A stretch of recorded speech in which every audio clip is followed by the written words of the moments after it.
mayor's debate, and I'm going to lead you in the Pledge of Allegiance. So if everyone would please rise.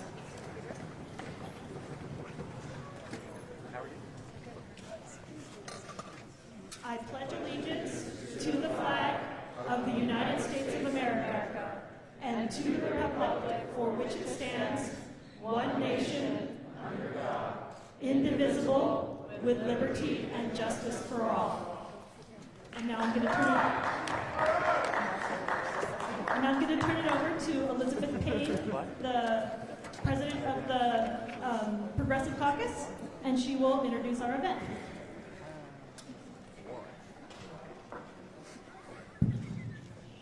Good evening, everyone. Thank you for being here. My name is Elizabeth Payne. I am the chair of the Salt Lake County Democratic Party Progressive Caucus.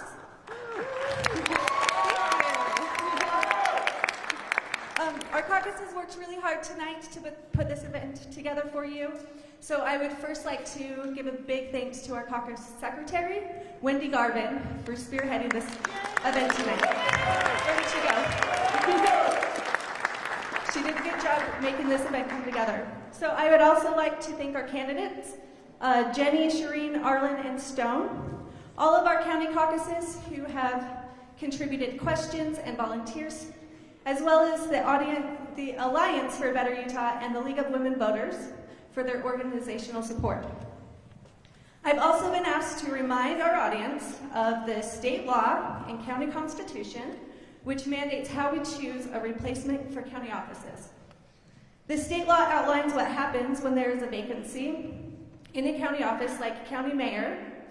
The central committee members of the party choose the replacement, and our county party constitution outlines the procedure for the central committee member election. The central committee will meet Saturday morning at 10 a.m. at Corner Canyon High School to vote for the interim county mayor. At this time, I'd like to ask the audience to hold your applause and not to rustle papers during the forum. And finally, I'd like to introduce and thank Ben Winslow for moderating this candidate forum, and Fox13 News for live streaming out to our online audience. So without further ado, I'll now turn our time over to Mr. Winslow to explain the rules and format for tonight's event. Thank you very much.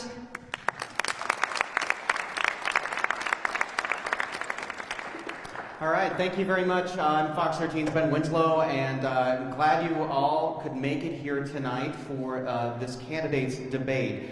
To give you an idea of the format that we are going to do, there will be 2-minute introductions by each of the candidates, a minute and a half for each one of them to answer questions, 30-second rebuttals as necessary, and a minute and a half in closing statements.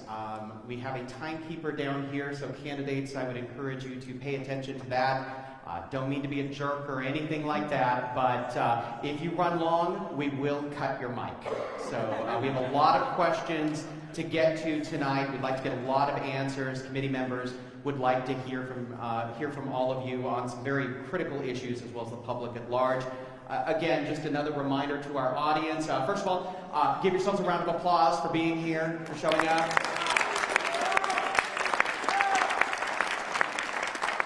That is also to get it out of your system. So please, no cheering, jeering, rustling papers, or any other noise. Take a moment, make sure your cell phone is on silent so that it doesn't go off. Now, the questions have been submitted by caucuses, committee members, as well as members of the general public.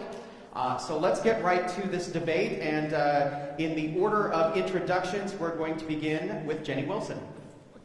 Thank you. I think I'll stand for this, and then we'll go to, I'll be happy to be seated later.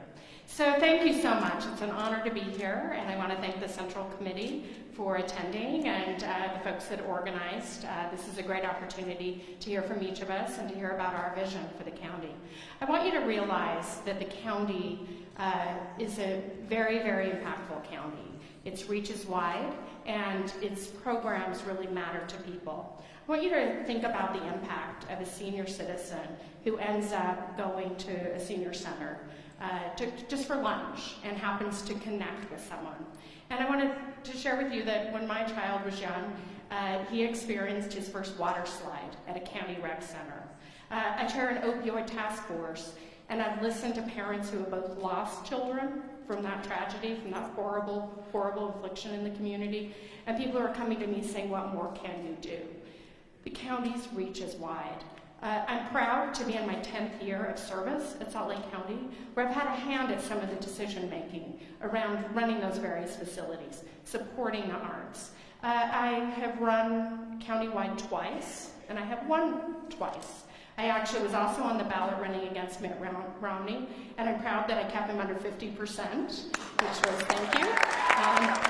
And I didn't give up. I find myself inspired in these situations, not just because it's an opportunity to get a message out, but also because in that case there were down ballot candidates that really needed the support. And I feel like in my races for county office, I've been helpful to other candidates as I've worked hard.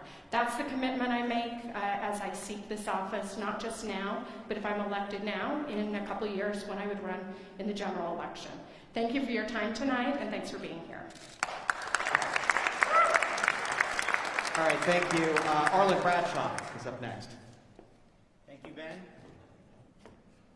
Thank you, Ben. Thank you to the Progressive Caucus for organizing tonight's event, and thank you to all of you for your attendance. My name is Arlen Bradshaw, and I'm running for Salt Lake County Mayor. I'm running for mayor because I have the experience to enact our vision of what Salt Lake County can be. I am a bridge builder, and I want to get things done. The experience I bring to the role is having served the last 8 years as a member of the Salt Lake County Council. 3 years prior to that, I was a policy advisor at the county. I've spent 11 years learning the complexity of the services that Salt Lake County provides. I understand our budget. I understand how to get things done at Salt Lake County. My vision for the county is providing strong leadership for regional problem solving. Whether it's air quality, affordable housing, criminal justice reform, or open space preservation, just to name a few. I also bring the perspective of having served as an executive in the private sector. I lead a staff of dozens, working within a multi-million-dollar budget, ensuring that we meet our goals and that we achieve our mission. I am a problem solver, and I am running for Salt Lake County Mayor to solve problems. Thank you again for being here tonight. I look forward to this conversation, and I am looking forward to your questions. Thank you. Stone Fanua.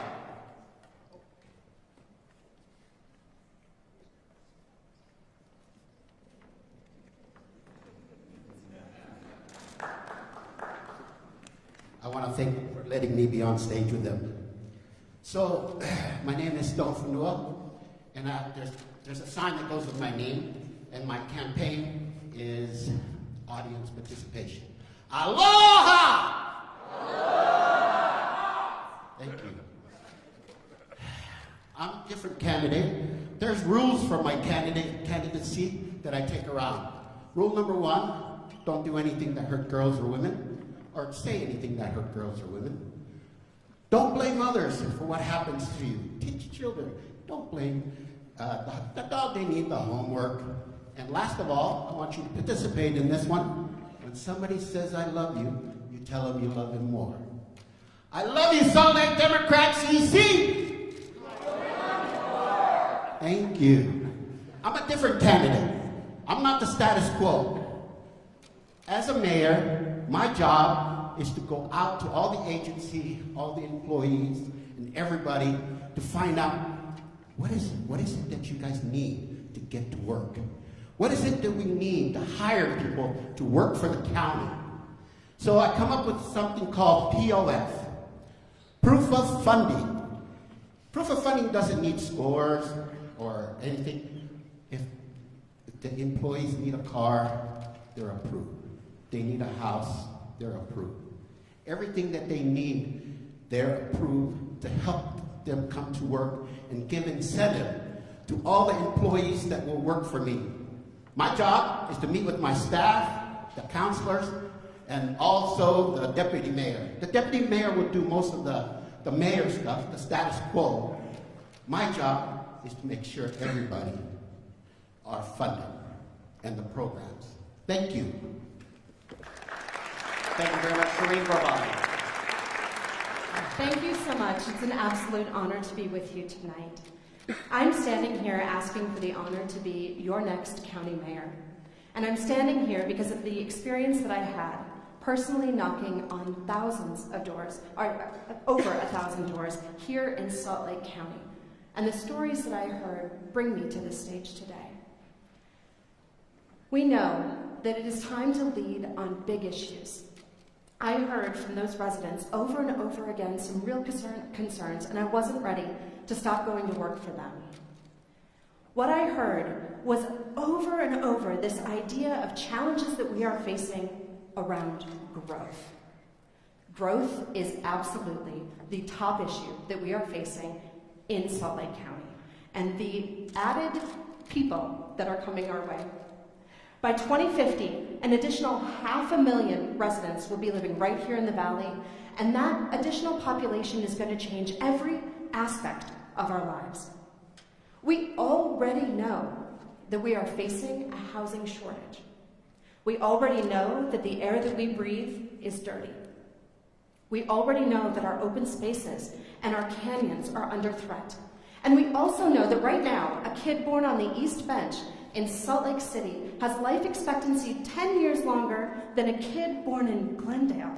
They're not even 5 miles apart. What we know is that there are too many people who are forced to sleep on our streets, we lose too many of our kids to suicide, and we know that we need to see reform in our criminal justice system. The realities that we are facing are a result, in some cases, of policy decisions. In some cases, it's because of a lack of action. I'm done with that.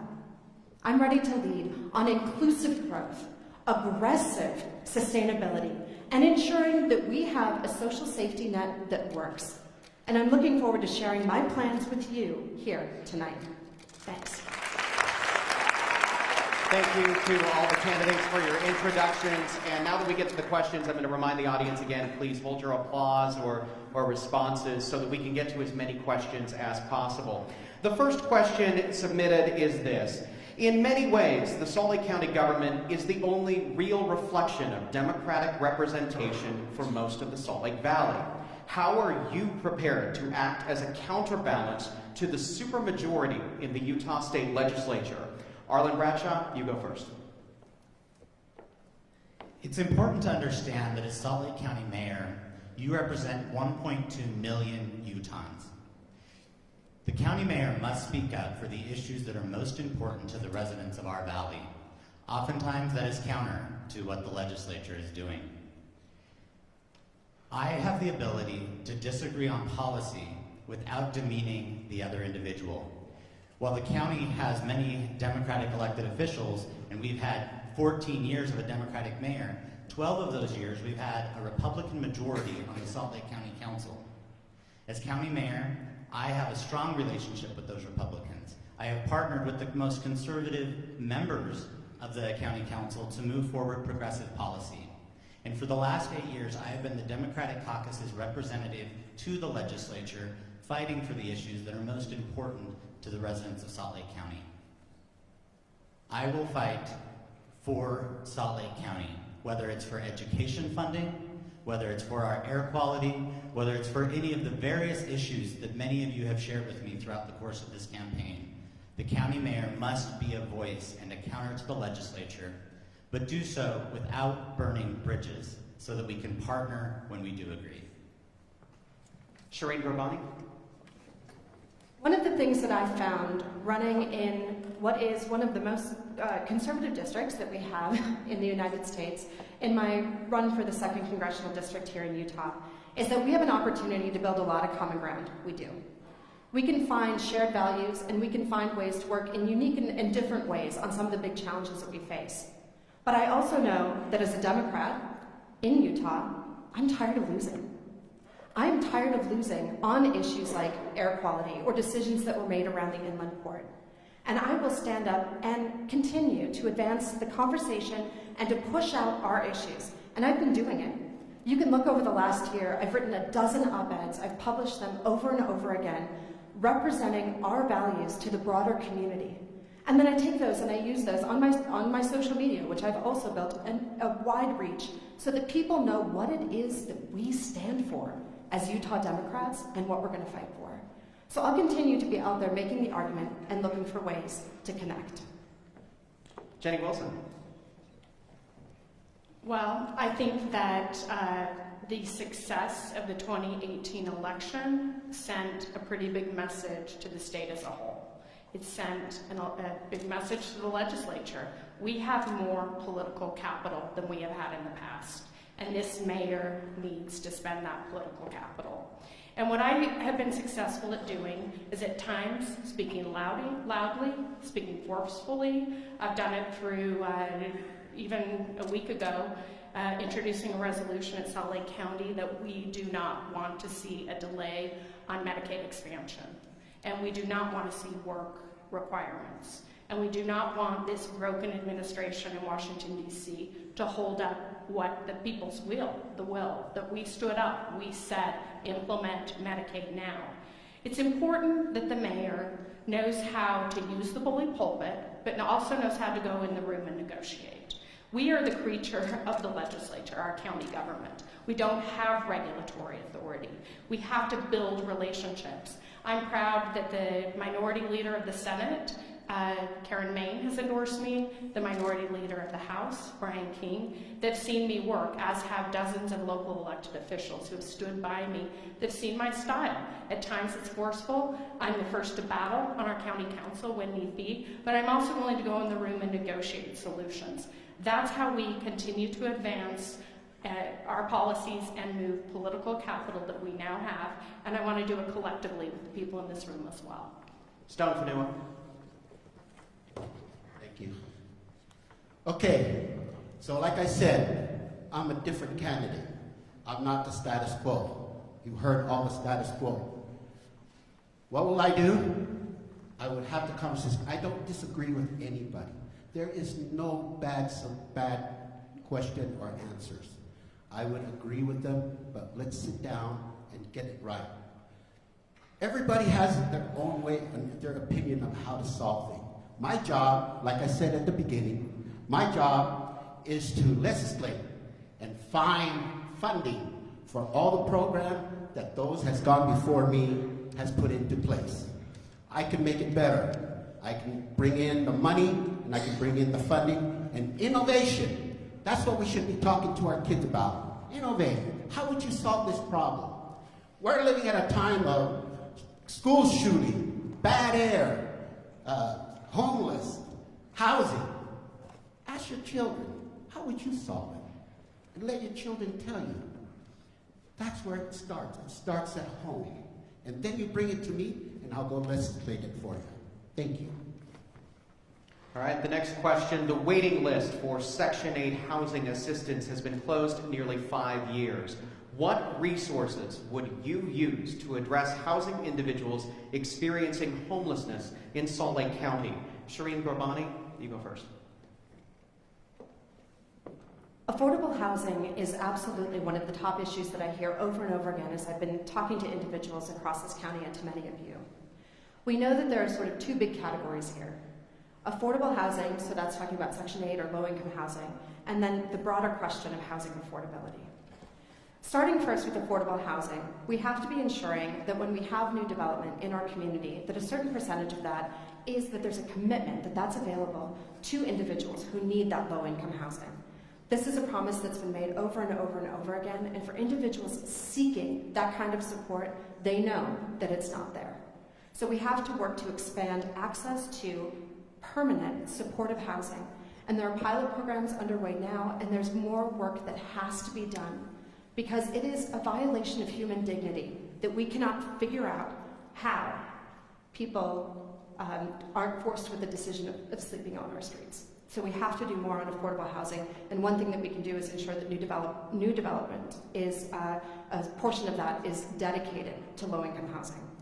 On the other side, housing affordability, this is the challenge that many families were facing as I knocked on their doors. I found daughters living with grandparents, people living intergenerationally, because the kids, maybe even if they had their own family, couldn't afford rent and save up to buy that first home. So we also have to be leading a conversation on what it means to get into that first home.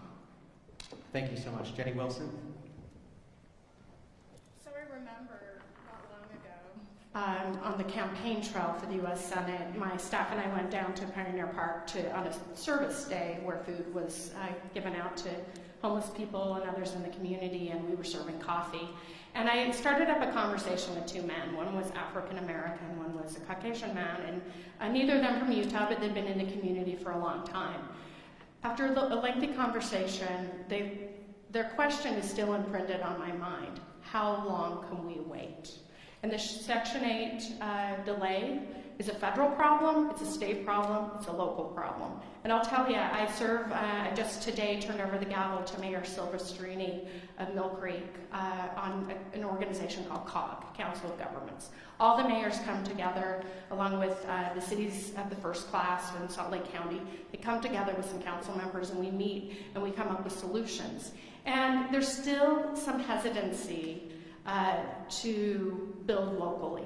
And I think the county doesn't have regulatory authority, but it does give out tax increment to various communities. I want every city to get that funding to come up with what Salt Lake has done, a very tangible proposal. And without that, I'm going to be saying no. Thank you. Stone Faneuil. Estate creation is an innovative idea that I came up with not using taxpayers' money, but using your money. But a program will give you, who here paid $10 for their auto insurance? How about $25 for your health insurance? How about your housing? You pay $750 plus car payment, it's only $750. And if you have a family disability, it's only $1,000. This is what I mean about innovating something to make sure that it's livable for everybody. Even the homeless. That's where we need to start. If I just work at the middle class, I'm not doing anything. But if I start at the bottom with the homeless, poverty, that's where it's going to get me. That's my foundation of this campaign. If I start there, it'll be a bigger middle class and the economy will grow. And we all know when the economy is, everybody's in middle class, crime cuts 65%. Thank you. Thank you. Arlen Bradshaw. In 2019, no resident of Salt Lake Valley should be sleeping on the streets without shelter. We need a county-wide master plan for housing. The county mayor must lead out on this issue and ensure that the county is a hub of communication and collaboration with our municipalities to develop this plan. Whether cities are using tax increment or just zoning for residential zones, every city needs to make a commitment of what they will do to solve this regional crisis. I agree that as we develop, developers need to be encouraged and required to dedicate a portion, especially when they're receiving economic development incentive, they must dedicate a portion of their development to affordable housing. I believe that should be 20%. Additionally, we need to pursue creative financing models and encourage developers to consider different ways so that first-time home buyers can have access to housing. And finally, we need better protection for tenants.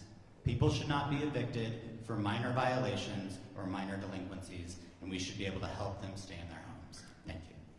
Thank you. I do want to use a little bit of rebuttal time here to press you all on the issue of high-density housing. You get 30 seconds to respond, so it's a little bit of a tight fit here. But I want to know where you all stand on high-density housing. We're going to go back in the same order we did. Shireen Gorbani. In terms of high density, we know that if we're going to add an additional 500,000 people, a little bit more by 2050, the density is going to be a part of that solution. But what I would like to ensure, what I would do, is bring those mayors together across the townships and the municipalities to ensure that density is not just a reality that one township or one area of this valley is facing, but it's something that we do together. And on the other side, I would work to ensure that the communities that are going to be seeing that density understand the infrastructure, the transportation, how it's going to work with a balance of green space, so that they feel comfortable having that density come to their community. All right, thank you. Jenny Wilson? So it's interesting that density has been seen as, a bad word for a long time. I think communities are starting to get it.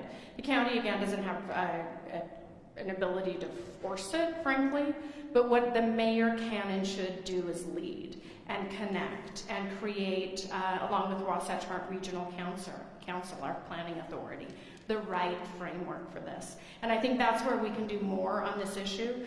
I think the county can do better. I think we've done a good job and we have participated, but I think leadership from the mayor on this issue, it is 2019. I think people are more aware. It's time. Sorry.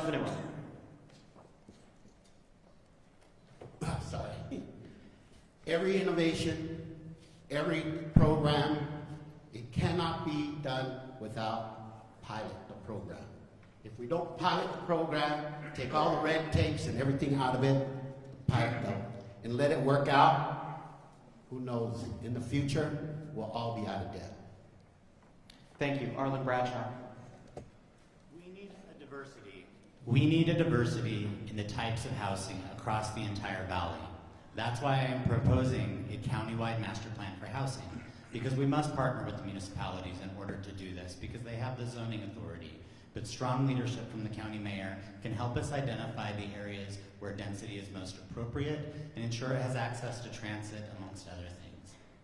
All right, thank you. Next question submitted to us. According to U.S. News and World Report, Utah is ranked 50th, the worst in the country in terms of equality as measured by income, education, and employment rate gaps by gender, disability, and race.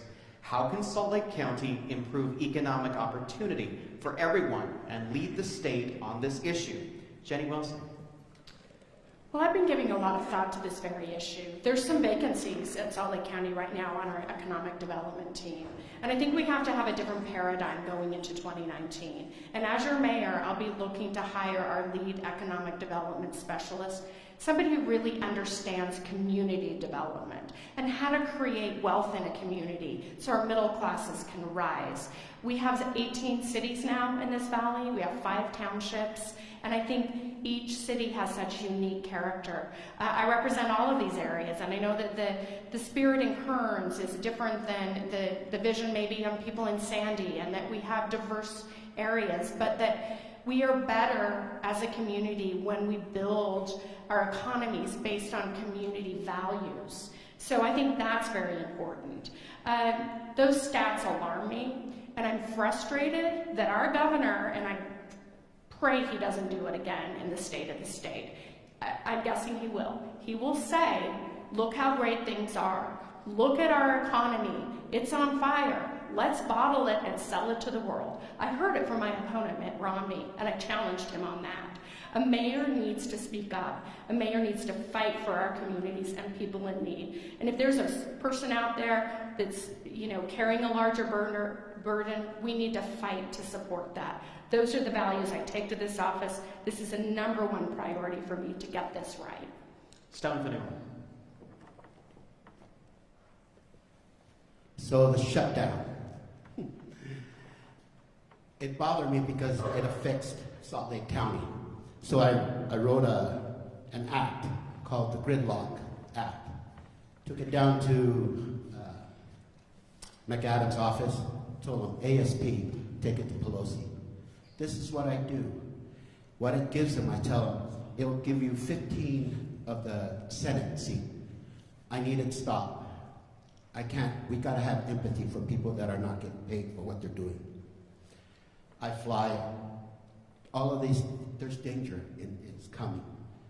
There are SLCos closed down all over. What are we doing? Are we ready for a looming recession? Are we ready? Well, this is why I'm running for office. I want to be ready so the future and those that will come after me will say, oh, wow, it's a good thing they did that. Thank you. Arlen Bradshaw. There are a lot of complex reasons why this problem exists. First of all, we need a stronger education system in the state of Utah. And while that is not a county function, the county mayor must stand up for our residents, and we must demand change in the funding of our educational system in this state to create greater opportunity so that it doesn't matter what zip code you live in terms of your ability to access opportunities. We also need to ensure that we are supportive of local business. I was proud to sponsor a preference ordinance for women, minority, and small businesses within our community to receive a preference when the county is determining who will be the beneficiary of expending county funds for private services. Additionally, we need to ensure that as our local entities approach economic development, that they are not doing so in a way that is only awarding large corporations. At Salt Lake County, I was proud to partner with Jim Bradley and our other members of the county council to put in place a strong policy for how economic development funds from the county should be used. And part of that is ensuring that if we're using tax increment as an incentive, the result must be proportional to jobs and good, high-paying jobs. Thank you. Next question submitted. What is your plan to address carbon emissions and climate change? Oh, I'm sorry. Forgive me, Shireen Corbani. I've been trying to keep track on this piece of paper and not going so well. Forgive me. It's okay. So I would come to the mayor's office with a firm commitment to inclusive growth. What inclusive growth means is that every resident should have the same opportunities to benefit when our economy is strong, and that the burden of growth or the burden of that economic development shouldn't be borne disproportionately on our community, on our disadvantaged communities, our communities of color, the disabled, that we should be ensuring that as we're growing, the kinds of businesses that we're recruiting, that there's a great, strong diversity, and there are many things that you mentioned that can be done to help pull those levers. But as we grow, we should ensure that every resident has the opportunity to get out there and start a business. And I would start looking at the county and the programs that we have, the boards and the places where we sit. What are we doing that might make it difficult, might create some barriers to entry for people from diverse backgrounds to come in and start businesses, or to do business with the county, or understand where they can find those resources to really invest in their local areas. So for me, it is about looking at our whole opportunities around growth with an inclusive framework that says all of us are going to share in the economic opportunity that is here available to us, and we're all going to share the burden when it comes to the downsides that may come with it, whether it's pollution or how it might change our homes. All right, thank you very much. This time it's for real. The next question submitted was, what is your plan to address carbon emissions and climate change in the county? Stone Fanua? Okay, so the traffic is horrible. The emissions terrible. So I will tell you, there's money going to be put into resource in all the libraries. And in the libraries, you have the federal government, you have the local government, you have the state and the county. There's so many libraries around. Why do you need to drive uptown and jam up the thing? Second, let's use golf carts as a second car to run down to the grocery store, go to church, do something else. I'm not saying what I'm doing is going to be, but we got to start somewhere, right? Start somewhere. Thank you. Arlen Bradshaw. Our approach to air quality is literally a matter of life and death. The fact that we deal with winter inversions should mean that we are a national leader in air quality and that we don't use it as an excuse for inaction. In addition to putting continued pressure on the state to regulate industry, at Salt Lake County we can get our own house in order. I propose a telecommute policy for county employees, that those who can work remotely, we have about 4,000 of them, don't drive on yellow and red air days. Our county fleet of vehicles that we use for our service delivery, We need to ensure we have a preference and are we procuring electric vehicles and burning the cleanest fuel possible, natural gas, in our larger vehicles. I also want to see UTA become a free, fair system, and interacting with its new governance model, move that forward, and we need to pilot that today on yellow and red air days. And finally, as a member of the County Board of Health, I helped spearhead a health regulation for solid wood burning and helping people convert their home stoves that use that as their primary source of heat. And I want to take the next step and have a county-wide health regulation to restrict car idling. Shireen Bravani. This is an area where the county really could be doing more. When we look at, so I work in facilities management at the University of Utah. There we have a whole team of energy management professionals. The county has one who came on board last year. One energy manager is certainly not enough for us to even know what the carbon footprint is of the county and all of our activities. We need to be investing now to expand an energy management program so that we know exactly what our worst polluting buildings are and to make sure that we, as a county, are not part of the problem. So certainly upgrading to electric vehicles or using hybrids whenever possible. We also know that leaf blowers or lawn mowers are producing at a very high rate PM 2.5. So I would like to ensure that wherever we can, we're making sure that a county employee is not standing up and grabbing a leaf blower or using a snow blower that's producing at a high rate that PM 2.5 that is so dangerous for our air quality. We could be doing so much more on sustainability, and that's a difference that I would bring to the table. Jenny Wilson. Thank you. I can tell you the people in this room have really good ideas because I've talked to many of you in my conversations with you as Central Committee members. There's a lot of energy around this issue. And we have among the worst air in the nation. And we are not in EPA compliance on many days.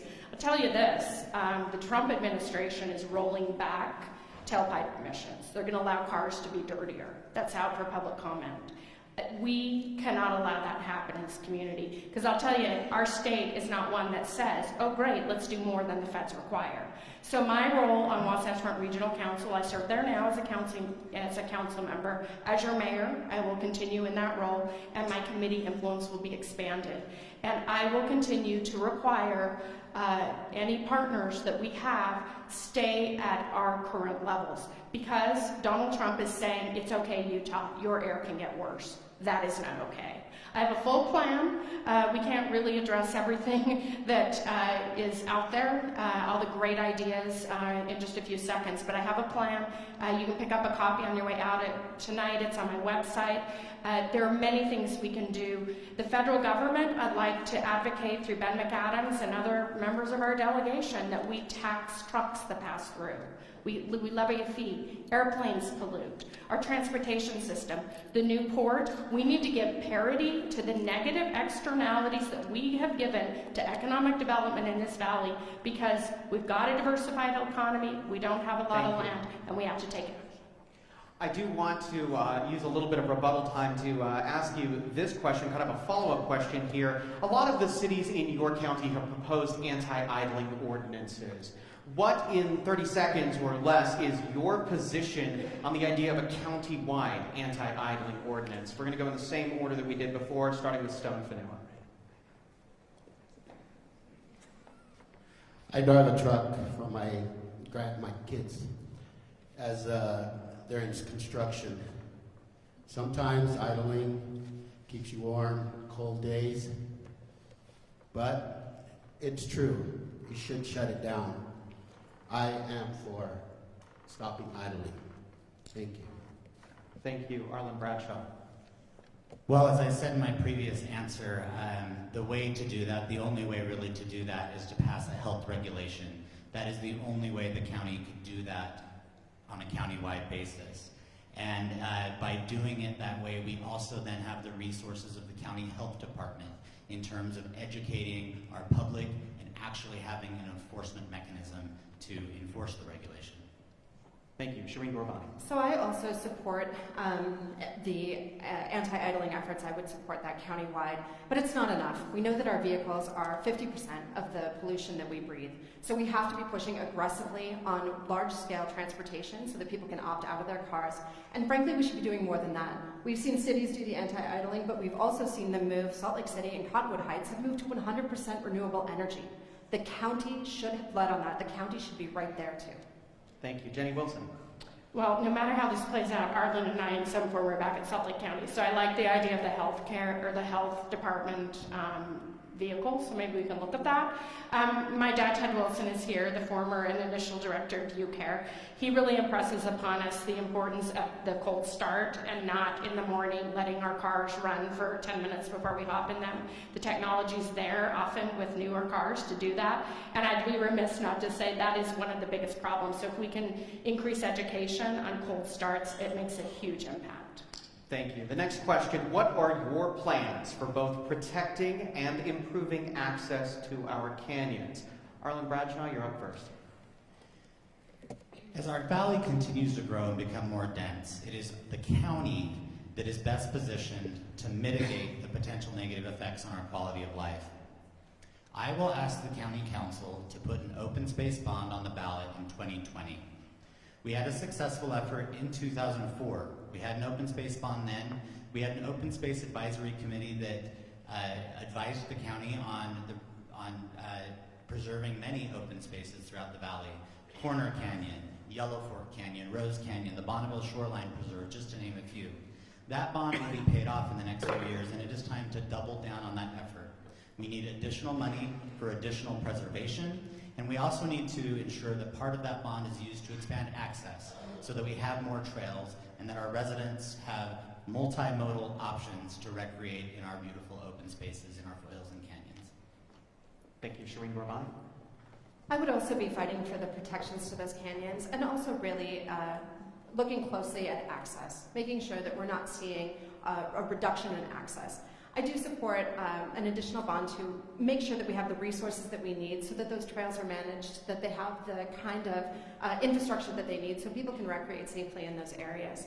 But I also know that we have to be thinking about access. When we think about a ski day and the number of cars that are lined up in our communities trying to get up those canyons, or even the experience on a weekend with nice temperatures when people are cruising up there, we know that those roads are really in high demand. So I would be looking at ways that we can get people out of their cars and still up to recreate in those spaces. And I would absolutely be fighting to ensure that all residents have access to that great gift in our community. Thank you. Jenny Wilson. Well, I think that our canyons and our mountains are our biggest treasure. I mean, we know many of us could live anywhere, right? And how many of us are out there because we love the canyons in the summer or the winter, we're skiers. I know it's been a great, important thing to my family to be available and out and connected. And we have seen in my own family no luck getting to Alta a couple times in the last few weeks.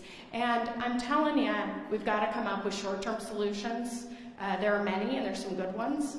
And the longer term, we ought to get back at it. We were moving forward rather quickly for a while on implementing some transportation solutions, and we sort of fell behind.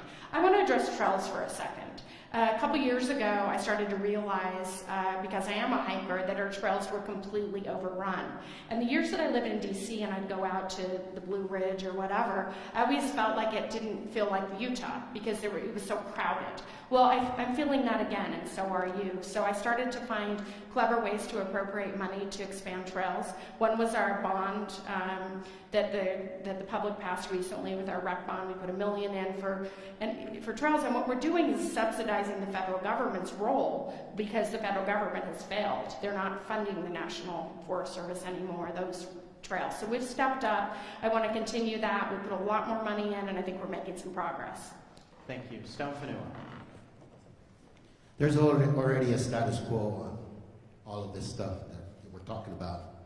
If you go use something, put a down payment on it, put a deposit on it, clean it up when you leave. If you're walking your dog, what do? Carry a bag. If he does his business, pick it up. That's what we do. It's already known and stuff. Just follow the rules. Thank you. All right, next question. What have you done for the Hispanic community throughout your lives and or career, not including fundraisers or social events? How do you see your mayoral candidacy and or office reflecting our community? And we're going to start with Shireen Gorbani. So I have been, not counting what? Fundraisers and? Social events. Social events. So one of the things that was really important to me as I was campaigning in the 2nd Congressional District was to spend time in our Latinx community, because I knew that there were many people there who simply don't vote, and it's because for a long time we haven't always shown up for them.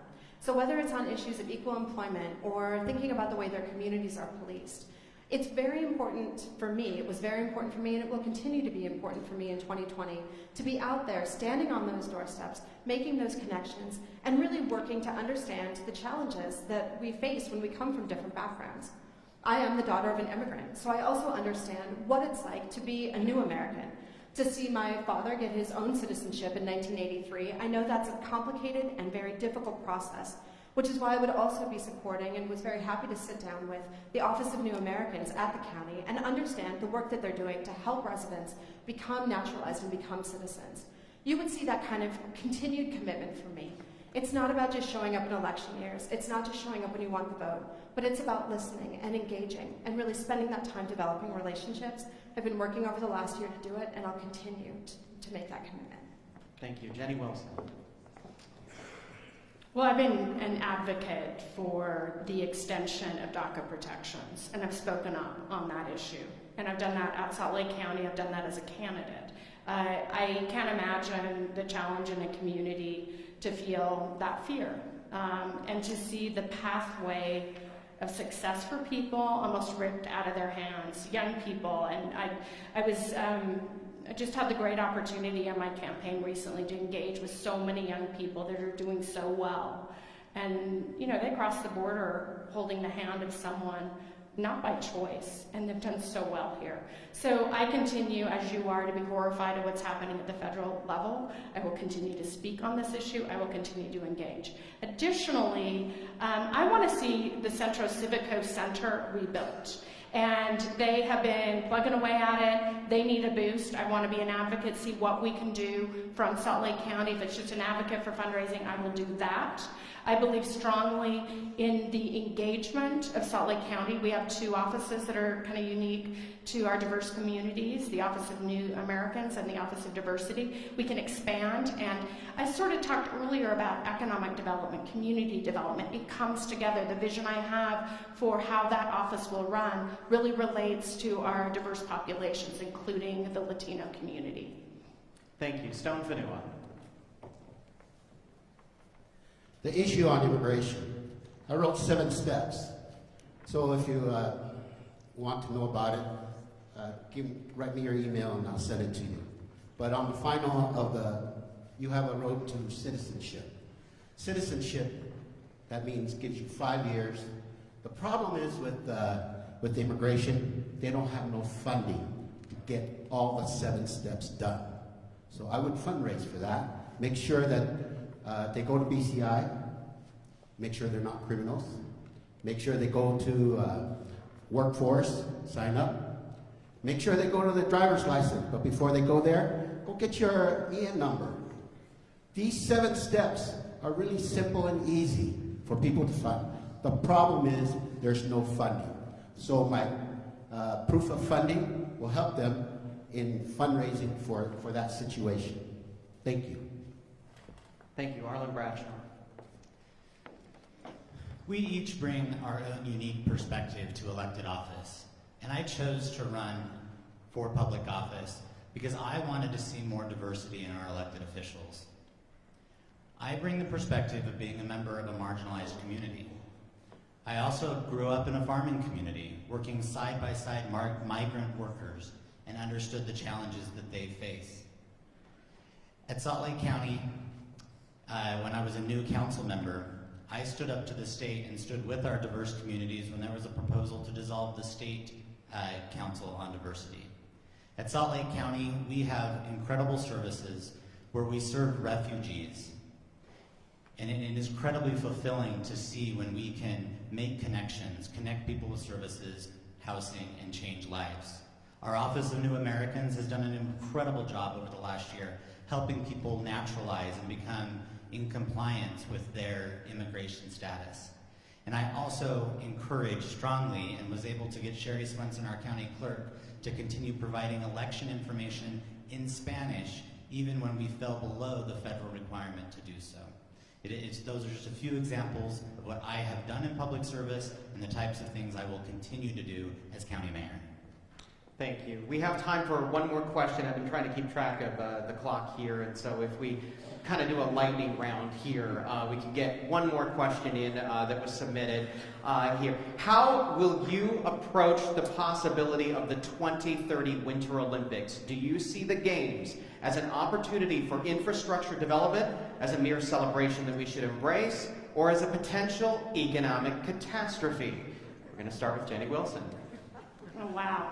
I worked for the Games, so this one. So I see a future Olympic Games as being a huge opportunity. And I think it's because each of you who participated in the 2002 Games has a story. My mother-in-law still tells the time of how she and her husband, my husband's father, were out having such a great time at 2 a.m. I'm like, really? And then my dad was a slipper for the Games, and some of my staff worked in various capacities, and I know friends in this room that I worked with for the Games. The community engagement is the opportunity. It's fine that we can bring people in and have the athletes and do all that, but it's great for this community. It's a lot of fun, it's interesting. And I want to get the Olympic Games back to this celebration that unites us in this world. And I think Salt Lake can do that. We've built the facilities, they need to be tweaked, we might do things differently. I'll tell you this though, I will not, as Mayor of Salt Lake, even entertain the idea for one moment that we go into the Wasatch Canyons. I've heard that rumor floating around. I don't think it's true. It will not happen. And I will hold a press conference every day if need be. We will rally. We will stop that. I think the Games can be a success, but we have to have leaders that understand impacts. I worked for the Games. I ran the volunteer program. I had a great experience doing that, and I think it's worth doing again. Thank you. Stone Fanua.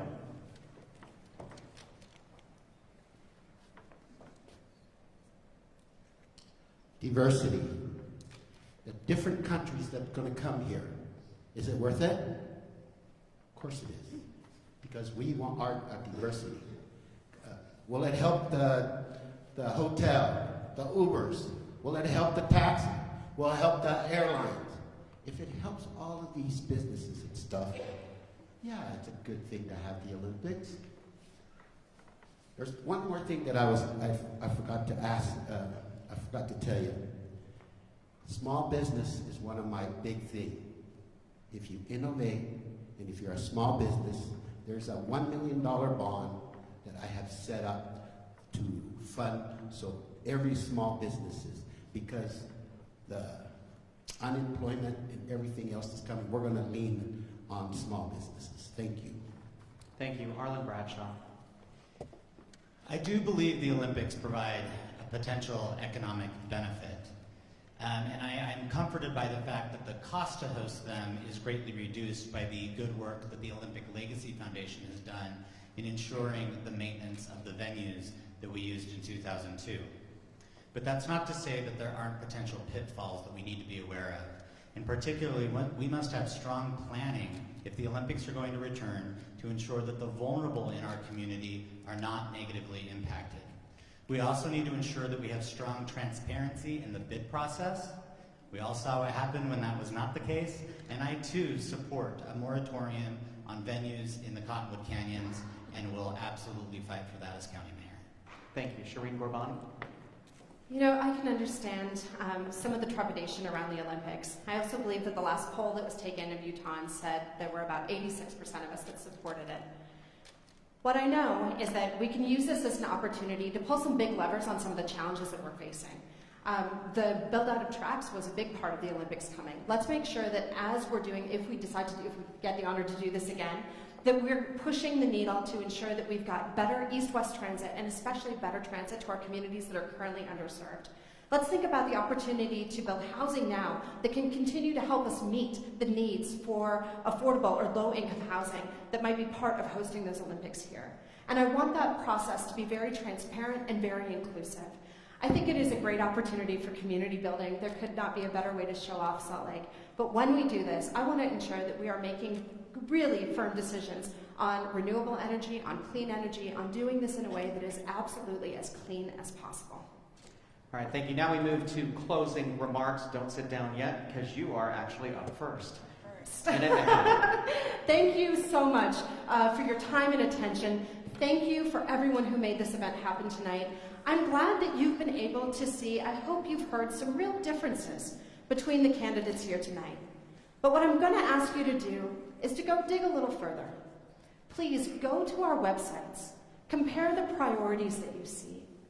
Go look and understand the differences that we might be that we have when it comes to what you've heard here tonight, or the way that we've been communicating or sharing our message on social media to make sure that people understand what it is that we stand for. With me, you're not going to see a bunch of yard signs, you're not going to see a bunch of glossy postcards. In fact, you're not going to see a bunch of endorsements because I didn't ask for them. I wouldn't let anyone tell me how to vote, and I hope you'll do the same. Judge what you've heard here tonight. Look at the difference. Read, research, and frankly, grab my phone number. It's on the way out. You'll be able to stop by my table, and if you have additional questions, I want you to answer. I want you to feel comfortable, and I want you to get those answers. You're making a big decision. This is a decision for 1.2 million people. And it's a decision about what kind of Democrat, what kind of voice you want in the county mayor's office. I'm so grateful for your time and attention. I'm ready to lead, and I'm asking for your vote. Thank you. Thank you. Stone Fanua, closing statement. So, I was interviewed, and they asked me, where do you see the Salt Lake County in 5 years from now? Excuse me. So, where do you see, hang on.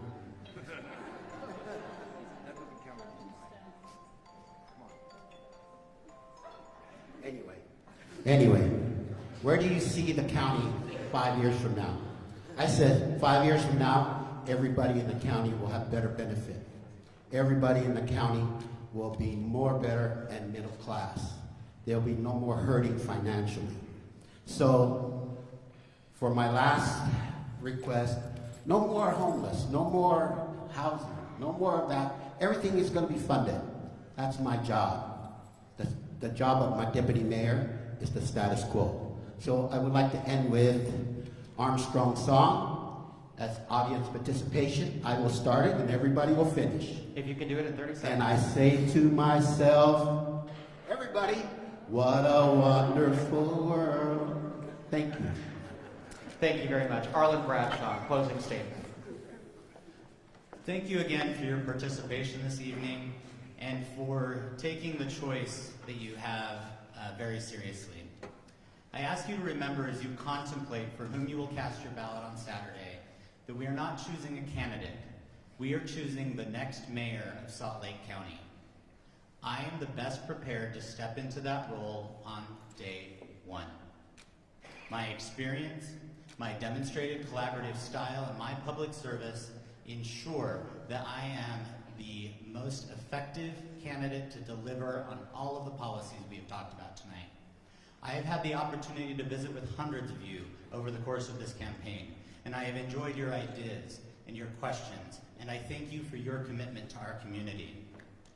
Those who know me best, who have worked most closely with me and have seen my hard work, the local elected officials across this valley, and our Democrats at Salt Lake County are standing beside me in this effort.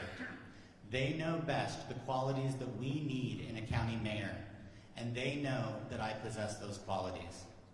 I am grateful for their support, and I ask for yours. I ask for your vote on Saturday so that we can continue to move Salt Lake County forward. Thank you. Thank you. Jenny Wilson. Well, I want to thank the Central Committee for this great opportunity. It really has been an exciting couple of months. And I want to thank many people who have endorsed me, Central Committee members, many elected officials, local leaders. And I really believe it's because I have shown up. I show up to the council prepared. I take policy solutions, or I take policy matters and turn them into solutions. I did that by creating the opioid task force with a Republican. We're working together to solve that difficult problem. I did it when I created ethics reform and a framework for the change that we made at Salt Lake County that created campaign finance reform and a gift ban years ago. I engaged with employees and others to pass LGBTQ plus benefits, health benefits for workers years ago, long before marriage equality. I also show up in the party. I go to meetings. I engage with young people. I've mentored. I've supported candidates every election cycle for years. And I think that's why I've seen such broad endorsement from people that I've worked with. You know me, you know I'm there for you, and I will be there for you as your county mayor. There's also one important distinction tonight among my good friends here. I have run county-wide twice, and I have won. I serve the entire county, which leads to that broader engagement. We are a global area. We have impact globally. I think it's important to have somebody who has worked with every community and has delivered in those communities. Thank you. Thank you very much. Give our candidates a round of applause.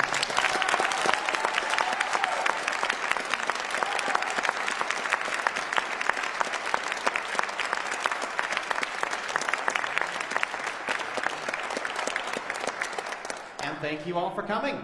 That's it.